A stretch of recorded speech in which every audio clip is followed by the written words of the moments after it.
Coach. Congratulations Thank on you. your victory. You Yeah. got the nice little the trophy there. Take us through the last 10 minutes of that game when you Oh, guys are trying to close that out and yeah. that 1-0 victory and obviously the lead at that point. Yeah, I mean it was very hectic. I mean their style of play to begin with throughout the match is always difficult because they're sending in cross after cross and long ball and throw in. So it was only going to be amplified, at the end, especially when we decided at the 8 to go, we're like, all right, we need to bunker in here and bring on Isaac to kind of close it out. So we knew that we were going to give up more service, but at least we had reinforcements there for the second balls and the knockdowns because we knew the aerial assault was coming in. And then we put a couple pressers and Davian and Max to like really get after the two guys that they left behind. And man, they were tough. They're blocking shots and clearing things off the line, and it's just unbelievable. I mean, everybody gave everything, obviously, but it was not a fun 10 minutes. I'll just put it that way. Everybody talks about pressure and not Oh, being in that situation. yeah, for before. sure, for sure. How do you calm the nerves of your team and make sure that you are able to clear it and get it back to Yeah. midfield? And Oh, I don't. Yeah, I mean, I don't calm their nerves anymore. They're calming their own nerves. I thought about today.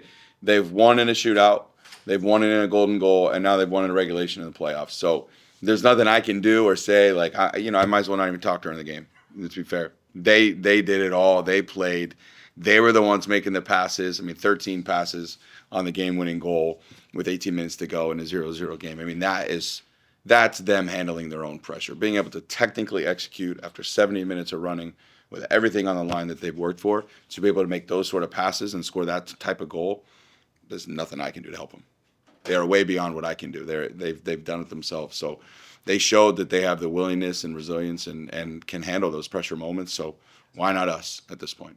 you talked about resiliency, and I want to talk about Yeah. resiliency and maturity. Oh, yeah. Because you went from last Yeah. to first. Right. That doesn't happen a lot in sports. Obviously, we had it with the '75 football team here years ago. and That's right. You had the New York Mets from That's right. the Mets in the '60s. But I guess talking about last to first, the maturity that you saw in your team to take this step. I mean, the strides that they took from last year to this year, specifically in the winter period in the dome, working so hard, they realized they needed to get more mature. I mean, last year was a disappointment, and I'll tell you what we said after last season was this season was only a failure if you didn't learn from it, if you didn't grow from it, and if you didn't make the changes that you needed to make. And there was guys down the starting lineup, all of them very young, that needed to make some changes. And sure enough, they did it. And maybe it didn't start right away in August. Maybe it wasn't the complete picture. But as the thing got rolling, you could see that maturity really has kicked in. And so I can't say enough about their growth. That it's all their fire. They did it. They pushed themselves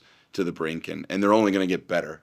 We had 10 sophomores out there, right? We've got sophomores scoring the winning goal from Green Bay. So this is not the end. I believe this is just the beginning, and it's all testament to their passion and their desire to get better. So a quick turnaround. What do you know about Cedarville going into this first round? I know that they've lost one game all year, but I also know it was the last game, so that's about it. Yeah, we've been focused on travel plans. Unfortunately, we haven't really got too much into tape. But any team that goes 3 months without losing a game is going to be a good team. They've been ranked nationally all year, well coached. They're always up there. It's a good team. They're hardworking. It's going to be an NCAA tournament game, so there's nothing easy. But again, as we've said all along for the last month, it's all about us. It's all about what we do and what we allow to affect us and whatnot. And at this point, I don't think anything's going to affect us. These guys have been through snowstorms and thunderstorms and overtimes, and nothing's going to rattle these guys. So they're up for it. As soon as the draw was announced, they were like, let's kick off right now. So, we'll get into Cedarville on the trip later on today when we start watching the film. But it's going to be tough. They've lost one game all year, so it's going to be a tough battle. How in the world does a team that lose one game be the 7th seed? The region is tough this year. Yeah, pretty brutal. I mean, Tiffin won the double and they're a 6th seed. I mean, it's unbelievable. GLVC had 5 teams. GLIAC only got 1 because the region was very, very tough. And that's where we're headed to Oklahoma. Coach, your team has shown a lot of versatility this year and ability to win at all different levels and all Right. different scenarios. I think that's key. Yeah. As you head into the NCAA tournament for the first time, you don't know what the scenario is going to be when you get there. Right. But to know that you have guys that you can put in those situations, is that kind of a calming feeling, knowing, hey, you might need to put somebody in for a certain situation, to go win a header, to go add added pressure. Yeah, 100%. I mean, there's so many big minutes off the bench. I mean, Max Rabori, maybe it was 5 or 6 minutes, but those were some big 5 or 6 minutes tracking guys. He got them into the red card. Davian, Isaac coming in. We talked about him after the game multiple times to close out wins. So yeah, having the versatility off the bench, I think, is critical to a successful team. You can't just go out there with 11 guys and expect them to make it through the 90 minutes at such a high intensity level, game after game after game, and not pick up injuries or hit a fatigue marker where they're just not at their best. You have to have guys to rotate, especially the way we like to play with high intensity, high energy. It's just a fact of life. So to go down there with 24 guys that I feel comfortable putting in the game no matter what, feels great. Feels great. What's it mean to you on a personal level, first team to win the GLIAC and first time going to the NCAAs? It means a lot. There's two big sort of paths for that. One, it means a lot to repay everybody that's helped this program, like Keegan and everybody else in this room, and the admin and Marquette United Soccer Club and our neighbors and our friends and the other teams and the other head coaches that helped me along the way. I mean, just to repay everybody with that and to see the type of support we got after the win. I mean, I've never had that. I'm not that well liked, so I don't get that many text messages every day. So it was a little overwhelming to see that many people that were clearly paying attention and watching what we were doing and was able to share in our joy. And that's ultimately what our core value is we search for joy. We're not searching for the trophy. You can only do that once a year. And we did it.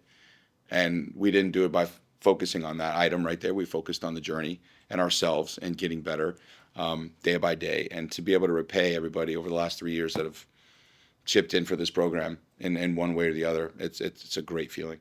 And at the same time, to be able to, again, reaffirm to our players that hard work pays off. That when you push yourself to your limit, you can get better, and you can get better collectively. And if you set your mind to it, you can do whatever you want. And for those guys to like learn that lesson the positive way, and just get off the mat and keep going, and then to be rewarded with it. I mean, there's nothing better. So yeah, it means a lot. It means a lot, obviously. Bus, plane. Both. Yeah. We'll be there for training tomorrow. Yeah. Training 2 p.m. Central tomorrow at Rogers State.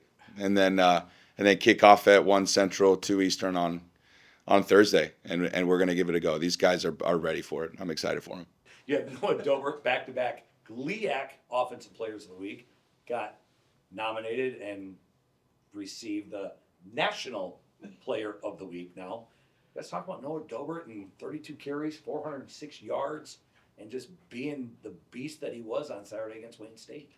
Yeah, Dober had a great day. He's a dude, and he played well, and he's really played really well the last 2 weeks. And he'd be the first to tell you that the offensive line did a great job for him. And no, I think he really kind of came out, had a coming out party, and these last few weeks, and man, he's something special, and really proud of the accomplishments that he had, and what he's done for the program and the team, and just kind of everything he's done through this year. How hard is it to play running back in this offense when you had 5 different guys that have carried the rock this year, maybe 6, with Dober and Lukarainen and Hoffman and Welch and Martin and Hoffman? Did I mention Hoffman? Mm-hmm. I don't know. There's been a lot. How hard is it and how physical is it to be a running back in this offense? Yeah, I mean we're a triple option team, and I think those guys do a great job, and they give everything they got every rep, and that's kind of why we have a handful of backs in there, and I think Dober just did a great job of preparing his body all year and was able to just continue to stay in the fight with his prehab and rehab and just his toughness and his effort. I guess take us through the offense progression, because obviously the team was close the first few weeks of the season, just couldn't quite finish it off. But you got that win at Roosevelt, you win your last 2. Talk about the maturity and the resiliency of that offense and coming up and finishing drives when it mattered and getting that big 2 points, which is kind of still a touchdown, in the fourth overtime against Davenport that really propelled you into last week against Wayne State. Yeah, I think you could just see through the year just the fine tune. It's all about technique. It's all about the fundamentals. It's all about the details in our offense, and you could see it just getting better and better and better each week. And when it's clicking and it's going fast and it hits fast, it's a really tough thing to stop. And you could just see the maturity. I mean, we have 3 seniors. We graduated 3 seniors this year on offense, and they're all up front. And so we had a bunch of freshmen and sophomores just continue to grow up throughout the season, and I thought they did a really, really good job of just maturing, and you can kind of see the last couple of weeks of it really kind of all coming together. There were like 14, 15 seniors on this team. Obviously, I know you and got to know the offense a little bit because that's just the bus I was on. What's that mean to a guy like Bornhoff and then a defensive guy like Larkin going out there and getting that win the last time they played on the Superior Dome turf? I think it means a lot to them. I mean, for every they've been through it for 4 years, and to get a win on senior day and in the dome at home, and that's something that they'll get to live with forever, and tell their kids, and just all the memories. And I think it's a great way to send the seniors out, and it's on a positive note, and sending the underclassmen into the off season with a good buzz as well too. I was gonna say, what's kind of the feeling heading into this off season? Do the guys kind of want to get straight into the weight room, or is it kind of take a break for a minute and then hit it hard when maybe the new year rolls around? Yeah, I think they're going to take these 14 days off here and relax, and we'll go to Thanksgiving and come back and get finals, and they'll start to get some voluntary workouts in, and then we'll hit it back up in January when we get back. But I think it's a chance to just relax, recover, refresh, and then but I think there's a exciting refreshment coming because of the success we had the last part of the season. So I think we'll be excited to get back into it. Did anything change the last couple of weeks with you at the helm offensively? Obviously you handed the ball off to Dober quite a bit, but was there any change of game plan or anything preparing for the last 2 weeks? Nope, it's just staying to our process and managing our personnel and who's available, who do we need to get the football to, and how can we attack defenses. And I think really in the last 5 weeks, I thought we did a really good job of finding the weaknesses of everybody and attacking them, and that's something that our offense does. It gives you answers to how teams present themselves, and you could see on Saturday, and we found a little wrinkle that they couldn't adjust to, and it kept turning into explosive run after explosive run after explosive run. How are some of the guys like Jai and Vince and Olson, some of the guys that are banged up, couldn't play the last couple of weeks of the season, how are they feeling right now? Obviously the next 14 days will be beneficial, but how are they feeling going into the offseason? I think they're excited. I think they're fired up, and I thought they did a great job of being teammates here and playing a role of just supporting since they were not available, and really proud of them for that, and just proud of the whole team for whatever their situation was. I think everybody just bought in and did a great job of whatever that looked like for them.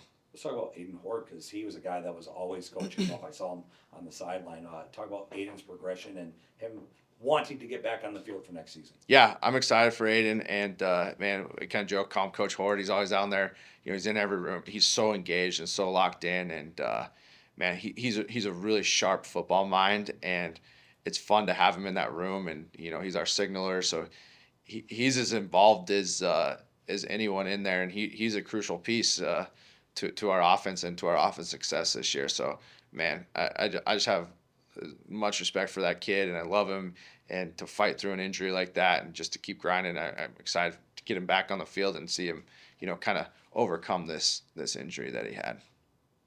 Leah, tournament coach, how big of a boost is it to be at home, especially for the first game? It's massive, right? We were 8-1 at home in the regular season this year, so obviously we tend to play well in front of our crowd. The extra night's sleep at home, not getting on a bus today. There's just so many advantages that we need to use to help us tomorrow. And so, yeah, just an opportunity to give the fans here one more match in Vanderbilt before it shifts over to basketball is really cool. And I know the girls are excited to play at home as well. So it's going to be difficult, right? Parkside's a good team, but to have the home court advantage is a positive for sure. I know it was a while ago, or it seems like a while ago, but what did you learn from last time you guys played Parkside? At Parkside, a place that you didn't necessarily play well at. Yeah. Well, we learned if we don't show up, we're going to lose. That's the reality of it, right? Like the night before, it started on Friday night. We played Parkside on a Saturday. It started Friday night. We played at Roosevelt and just didn't play our best and just didn't seem to have we didn't go through our process the way we typically do. And I warned them after we beat Roosevelt, but I warned them after that match. I said, if we don't make a change into tomorrow, it's gonna be ugly. And we didn't make a change, and we got our butts kind of whooped. Now I think now you can fast forward to this moment right now.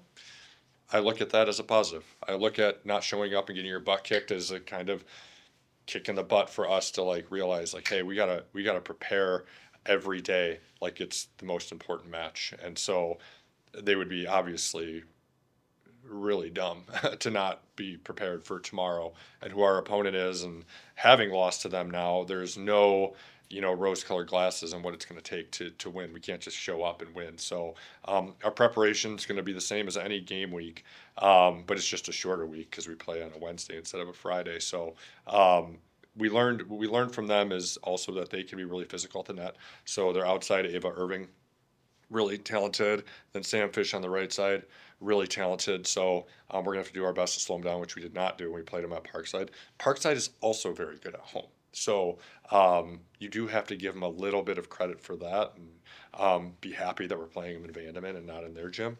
But I think the biggest takeaway from what happened at Parkside is that as a team, we have to do a better job preparing for every opponent, regardless of what we think they're going to be. Looking back at the season, how proud are you of your team? At one point, you had lost like 24 sets in a row, and you almost got the number 1 seed. Yeah. How impressive is that to you and the resiliency of your team to go through that adversity and come out better on the other side? Yeah, we lost 26 sets in a row.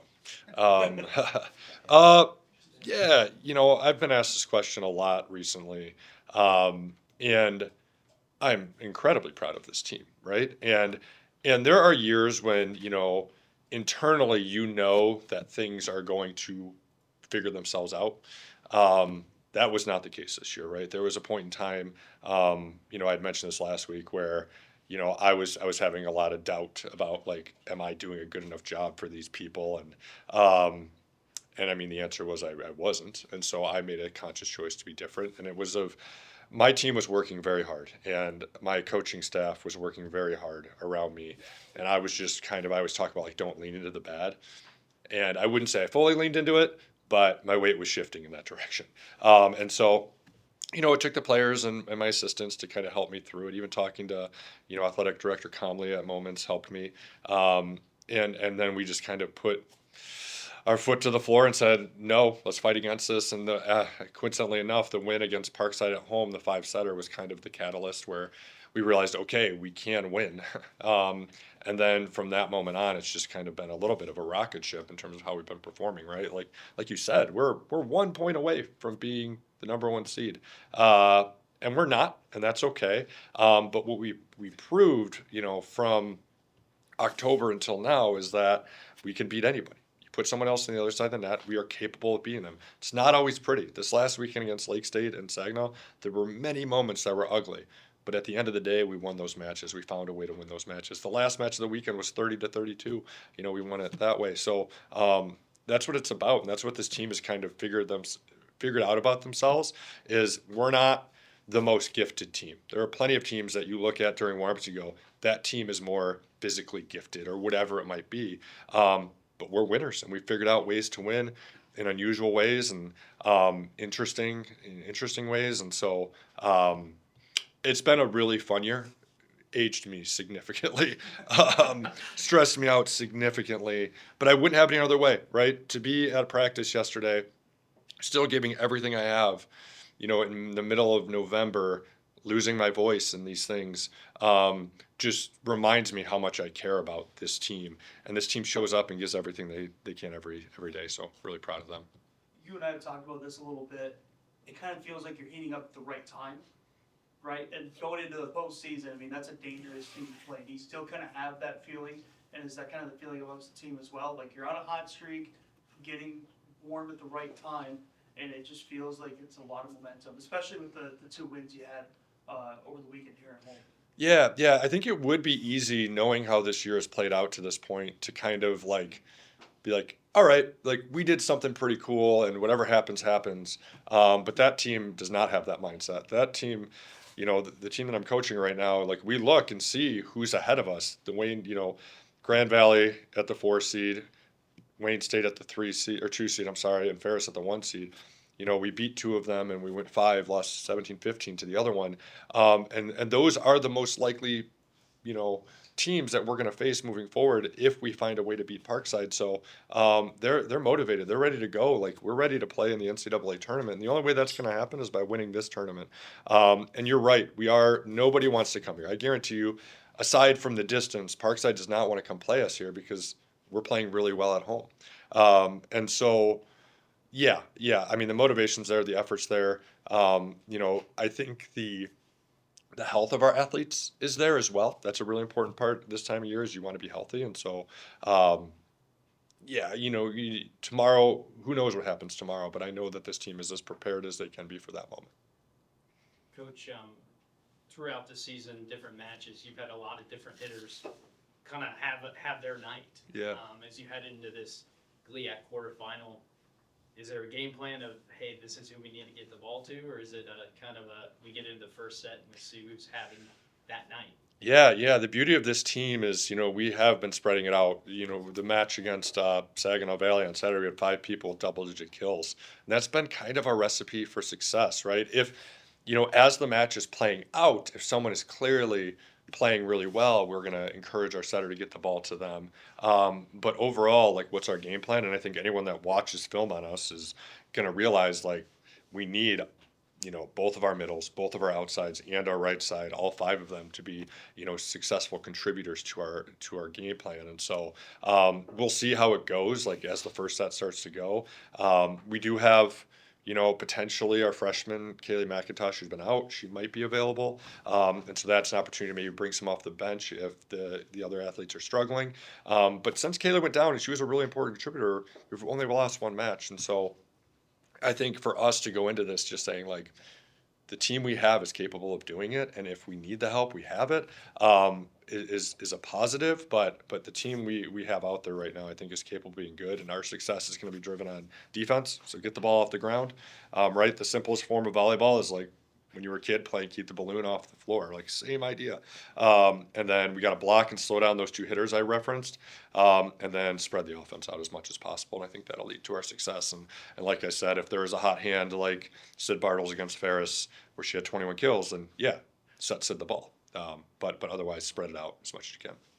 And then you kind of brought it up, and on the defensive side of the ball, how much of a boost is Lisa when she's in there? I mean, she's had some breakout performances this season and some really big matches for you. I mean, the simplest thing to look at is our record when Liesel's in and our record when Liesel's out. And it's no disrespect to anyone else on our team, but she's a stud, right? She's a stud. And so when she's not there, it makes life a lot harder for us. And so when she is out there, and I've said this to many people, is she is an unassuming person as a player. When you watch her, you don't realize when she had 38 digs twice this year, no way you would have guessed it happened until you looked at the box score, right? And there are certain athletes that, like, let's talk about like Jackie Smith from our team, or even you can talk about Kenzie Gruner this year. Like when she hits the ball and rips the ball, I was like, whoa, that was cool. When Lisa's out there just making play after play after play, it's a little less noticed, but for sure from our side, we see what she's doing. And she's also a good leader where things aren't going well. She's not high and low. And then the way our defensive system has been changed over the season, it encourages her to get more balls sent her way to be able to play. And so all those things working together, like we need another Lisa-like night tomorrow, I think, to be successful. And I know she's more than capable of it. Well, undefeated coach, if I haven't lost track of things, you're winning one way because JC's playing well. but you're also winning another way because everybody else is playing well, not necessarily at the same moment. But the continuity is there. Yep.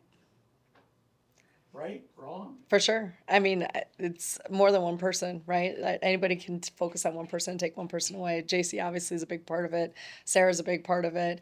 But everybody else is stepping up, and we have different people who are either grabbing rebounds or defending or doing what they need to do for us to get the win. That's really what it's about. It's the team effort, and it's everybody. And yeah, we got some scorers that can put the ball in the hoop, which obviously makes my job a little bit easier. And I think it makes it fun for everybody else to watch in the stands. But at the same time, our team is working extremely hard with everything that we're doing, which has been really fun to see. You've mentioned over the years you're a defensive coach. How much do you love the fact that Alyssa Hill is going in there, getting those rebounds, Schrader's in there finishing at the rim, getting those rebounds as well? How much does that excite you? There, at least Alyssa's final year here at the Green and Gold, but how much does that excite you that she's crashing the boards and getting double-digit rebounds every single game? I think both of them are just very comfortable this year compared to what they were a year ago. Alyssa obviously was a transfer and she played 2 years, but she was still a freshman, right? She was figuring out our style. She was figuring out me as a coach, her teammates, and now I think her living with some of her teammates this year and really getting to know them a little bit better. I think it's the team atmosphere. Maddie's the same way. She told me in high school, Coach, I sat in a 2-3 zone. I just stood there. That's all I had to do. And now I got to move and figure things out. And they're really buying in. I think our whole team is to what we were doing on concepts of both offensively and defensively and what we need to do to succeed. How impressed were you with your team, the way they responded coming out of halftime against Lewis, a game that was choppy in that first half? Third quarter, Newcomer had the first 5 points, and you guys didn't look back after that. Yeah, I think I would love to say it was my halftime speech, but I don't think it was. I think it was more of like, hey, we're a very good team. You have to have the confidence to keep shooting the ball. I think we were 2 of 10 at halftime from the 3-point line, and I'm like, they're going to start following, keep shooting, really, is what we kind of, our MO, I guess, this year. And when we came out there and we scored, I think it was 10 points right off the bat to get them to call a timeout. And then it went back and forth for a little bit. But at the same time, just having the confidence to do what we do is really kind of what I said at halftime. So, where can't JC hit from? Well, hopefully it just keeps going, right? Like she had a lot of deep threes. She did. Yeah. Yeah, and she's and like she can do that. We don't bat an eye on it. Her team doesn't bat an eye on it. We talk about in film yesterday was, okay, is this a good shot or not a good shot? And they're like, yeah, it's JC. Yeah, it's Sarah. Like, let them go. So, and I agree with that. And our coaching staff agrees with that. And I think that's the other part. They have to have the support from us to let them have kind of that green light. But we're not going to hold back. We still have a lot of things to fix and a lot of things to get really good at. But at the same time, it's really fun when you make shots. Coach, 5 games in, how set is the rotation? How much are you still figuring out who works well with each other, managing minutes as you get towards conference play starting here in a few weeks? Yeah, playing 5 games right away was a lot in a little bit of time. So we are still figuring those things out. But again, we got a bunch of different people who are stepping up and doing different things and in different roles. Now, you obviously have your people who you're going to play a lot more than others, but at the same time, it's been really, really even right now, which is the best part too, is that we feel comfortable playing some of the other people. Obviously, you have your big shooters and you have your big scorers, but it's going to take everybody, right? And you hope you stay healthy and you hope with everything that's going on. But our team is working really hard and they're ready. And I told them, when I call your name, just be ready to go and play hard. And if you don't, we got somebody else who's waiting. So that's kind of what we're going with this year. And so far, it's been working pretty well. Is it a relief to be at home and have a break from travel? It is, yes. We are all, I think, very excited. And I told our team yesterday, hey, invite your professors out. Like, they haven't seen us play, but tell them to come to a game because we're home finally. So we'll see what happens. But, yeah, we're really excited to be in the Vanderbilt again. Looking at the 2 teams that you got coming to Vanderbilt, what do you know about them? What do you expect? They're tough, both of them, very well coached, both of them. They're playing Tech and us, so everyone's going to the back-to-back games. which is something that we've done obviously a couple times now. But at the same time, they're going to be big and strong. They got some guards that can score from the outside, but their post play for St. Cloud is really, really big. And Duluth, they're both have really good post players. So our defense is going to be huge. Our team defense is going to be huge. But one thing we did this last weekend was we took care of the basketball a little bit. So if we can handle the ball and handle the pressure that they're going to bring, St. Cloud's going to be on us, the whole 90 feet for 40 minutes. We just got to handle it a little bit and take care of that ball, and hopefully good things will happen. Playing 5 games as quick as you did, how does that help to build endurance when you get later on in the season and you need this conference game or it's the fourth quarter and you need to execute? Well, it's the battle, right? And it's the mental battle, I think, is the biggest thing when you got 3 games back to back to back to start. And then we come home for 2 days and then we're on the road again going down to Wisconsin. And so it's, the work that we put in the preseason, I think, has been huge. I think the work that they put in the weight room has been huge, where their bodies have been really, really good. And they're taking care of their bodies because now they're a little bit older and they figured out that that's really important too. So, playing back to back, yeah, it's good, but at the same time, they're learning a lot. And yesterday, watching a lot of film, I think helped us a lot. Well, Coach, how about just your overall thoughts on how that first weekend on the Dells went? Yeah, I mean, I don't know. You're torn, right? So my base feeling is extreme disappointment, frustration. Didn't really like how we played, and then you also go to yourself. The expectations are so high now. It's like a 1-1 weekend isn't the end of the world on a neutral floor. Umsel's a really good team. But yeah, I mean, we have higher expectations than that now. And I think balancing emotionally just how you handle the thought that every loss feels like a major upset and every team's highlight of their year is trying to beat you guys. I think that it's different and we should be used to it, but it still is a hard to win basketball games. And I'm glad we won the first one. And we played pretty well in that game. And the second night we just didn't have it for whatever reason, and maybe it's the youth of the team, the inexperience. Things happened to us in that game where we had to deal with adversity, and we really handled it poorly. So we're gonna have to get better at that. I certainly have their attention this week, which is nice, and we'll see how much we can keep improving. 2 very different games. First game you shot like 61.5% on the 3-point line. Second game, nowhere near that. 3 of 23. Yeah. So is it a legs thing? Was it them blitzing you or running towards you? What did you see that contributed to the 3 of 23 compared to the 61.5% from game 1? Yeah, so Maryville is very committed to stopping the paint, and we only shot, I think, below 50 from 2 in the Maryville game, and then we shot 60-some from 2 in the Umsel game because they hugged and you got to get downhill. I think it's a little bit of a flaw with our group is obviously we're much more comfortable in the games where we can spray it around and hit threes than we are the games where they, kind of grab and clench and you got to go downhill and make plays. So that's something we got to get better at. I do think stylistically seeing the first night, the kind of defense where you could just take a dribble and kick and had to do that probably didn't help us for the second game. And it's definitely something we prepped for and worked on and talked about. But I didn't see us translate that from night 1 to night 2. The other thing I'd say is we didn't play with violence and pace the second night near the way we did the first night. And I don't know if we got a little too cool or complacent or whatever it was. But the 3 of 23, is there some luck involved? Definitely. The same way there's luck involved in 61% the other way. But those shot qualities were very different too. Like, I don't think it's not like, oh, shoot, we made them all one night, we missed them all the next night. That's not true either. But there definitely are some luck in the margins. And, I think whenever you have 2 pretty even teams and the result isn't even, it's probably a combination of one team playing well and a little bit of that shooting randomness, which obviously is part of it. Did the game change when Charlie picked up his second foul early in that first half? Yeah, it did, and that's not. It was a poor call on film, and it was a poor call live, and that isn't the problem though. That happens all the time, and it's a second foul, and it's not a big deal. And I told him we'll get him back in the game. And that was where Charlie's been like so rock solid, and he's been one of our most consistent and dependable guys.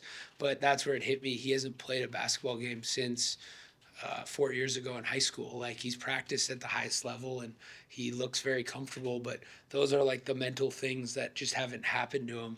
And he looked a little freaked out by it. I wasn't that freaked out. At 2 fouls, he's a guard. He can stay out of foul trouble pretty easily if he wants to. So it's almost like the biggest reason fouls hurt you is when it mentally hurts you. 99% of the time, the mental hurt or the coach overreacting is the problem, not the player actually fouling out. And this was a perfect example of that. So can his kind of throwing him out off sync, can that maybe be a learning lesson for everyone? So we don't all need to learn that individually. I'm sure hoping so, but the problem wasn't him having 2 fouls. The problem was how it affected his way he was and his being going forward. Coach, similar question that I asked Casey 2 games in, figuring out your rotation and who works well and how you manage minutes, because when you look up and down your roster, you've got guys that are capable of going out there and producing. Yeah, the number one thing that I screwed up going this weekend was our rotation, and it's kind of funny because I talked to so many coaches about specifically our offense. Everyone wants to know, how's your offense so good? You do it with different players, whatever. And I've always said the key is the rotation, and you got to keep consistent groups out there together. You can't sub on emotion, and for a variety of reasons this weekend, whether it's Charlie's 2 fouls or just honestly just how bad some of the kids were in their time out there, we had to sub or chose to sub on emotion. And whenever we do that, it usually goes poorly. We did it both games this weekend. It was a little bit part of the plan to try to work in some different groups, but when we did that and then it blew up on us this weekend, I can't say I'm surprised, because that's been one thing we've avoided is in game, we give them their minutes before the game. They kind of know when they're in, kind of know when they're out, and just let them play. And if they screw up, we keep them in there. And I think it gives our kids a lot of confidence. And this weekend, for, again, a couple reasons, some in our control, some out of our control, we didn't do that. And the result was we looked disjointed and out of sync on the offensive side of the floor. And I think that makes sense, at least for me. How important is it for Dylan to get going early? Because we talked about this last year, getting him the ball inside, letting him do his thing opens up, the outside for all the shooters that you have. Yeah, it's extremely important, and it's not an excuse because everyone's dealing with it. But Dylan, like a lot of fifth-year seniors throughout the country, has barely practiced. He's super hurt. He's going to be hurt all year. Like, it's not like a thing. It's just he's got a couple different things, some more serious than others, and he's not going to practice normal, and he'll play himself into game shape. But he did look as good as he didn't look quite himself on the weekend yet, and I think that's going to be normal for him, and it has been normal kind of throughout his career, and you're going to see a very different version of him by January than you see right now. Saying that, we gotta, he's definitely our baby blanket, and we need to use our baby blanket a little bit more than we did. I mean, his numbers were still fantastic, and we just gotta make sure we get him the ball more, and we can get him the ball in plays, and we do a good job of that. But I think the biggest flaw with our team last weekend, when we call something, whatever, in it, run through it, it's over. Now we have 15 seconds on the clock, and our guys are so used to scoring on our plays and did in the preseason and did in practice and did against Maryville. We got a shot every time, that they didn't realize, that's just 15 seconds. That's part one of a possession. And part two of the possession is we get to spread them out. We get to set some ball screens. We get to play.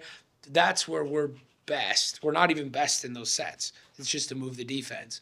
And this weekend we were terrible in that last 15 because we just shot it at the conclusion of the possession or went ISO, which is everything we are not about. And that's the time where not only do you need to move it, but if we let someone ISO, 100% of the time that person needs to be Dylan. How did your guys, young guys, respond first day of practice, coming off those games, seeing what the game day atmosphere was like, and adjusting to the college game compared to the high school game? Yeah, I think they were okay. I know I wasn't happy with them. I didn't like our toughness. It's one thing. I very rarely questioned one of our team's toughness, and I don't think I've ever questioned it on the opening weekend. The freshmen, for very valid reasons, like all freshmen, weren't tough enough. And when you play that many true freshmen and guys that don't have experience, it.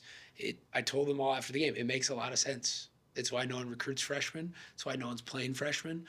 It's why everyone thinks we're dumb for recruiting high school and not chasing portal guys. And right now, everyone's right, and I'm wrong because we're playing them, and we're going to keep playing them. But if they don't quickly change their aggression and their toughness and their physicality, we'll have a very disappointing year. Or what is the other option? We'll shrink the rotation down to 5, 6 guys, and we'll walk the ball up the floor. And I know we got 5 or 6 that are pretty tough, and they just won't play. So I thought there was some good things they did, but overall, it's a violent, especially when you play the good teams. It's a violent sport played by violent grown men, and we did not rise up to that level of physicality and violence, and we have to simulate that in practice. It's a little hard to do when Dylan and Jackson are so beat up. You don't want to necessarily throw those guys into the violence in practice every day. So we got to balance that. I got to do a better job, and I think the hope would be the freshmen seeing what we've tried to explain it looks like, and I'm hoping that shows them, and that's why we like scheduling non-conference tough, because I think by the time we get to conference play, I think those guys will have their eyes wide open. I worry about how we're going to play in the next couple of weeks before we get to conference play, being honest. So that's the challenge, and that's what they're going to hear over and over and over again. When you look at your weekend coming up here, I think two teams that have had kind of two different starts to their season. Northern State going to be hungry for their first win. Northwest Missouri State has won their last 3. What do you expect from those two teams, and what do you guys have to do against them or try to limit them? Yeah, no, two awesome opponents. Historically, two of the best programs in college basketball, which I think is cool. Definitely, probably 2 of the 10 most storied programs. So in a lot of ways, it's fun. Northern State, coach in year 1, Northwest Missouri coach in year 2, because their coaches in the past have gone up and gotten Division I jobs, not because anything else. So it's different teams. Obviously, Northern State's all new. We're trying to figure it out. Watching film, he's a very successful coach that's going to do well. Year 1, you have new pieces in the modern era. That's a difficult task. It also makes it difficult to prep for because you don't exactly know who guys are yet. And then Northwest Missouri, it's like transfer. They're like the G League team. It feels like their average age is like 24, and their average kid has been at 3 schools and like all been successful, and it's just kind of a smorgasbord of talent. And so both teams are actually uniquely difficult to prep for in some ways because there's a lot of moving pieces. Saying that, I expect both to be good. Obviously, we played Northern first. It's probably a little scarier playing the team that hasn't won a game. Just going, they've been in them, they've been close, they've battled, and that scares you because they're going to get one at some point. Northwest pounded UMSL, so that'll be. It ended up being like 3, but they were up 20. So that, to me, if we can, we're going to play them either way. It'll be a great test to find out. Have we made the necessary changes from week 1 to 2? Because if we don't, I would expect us to lose by 30. If we do, hopefully we can be in the game and make some plays down the stretch.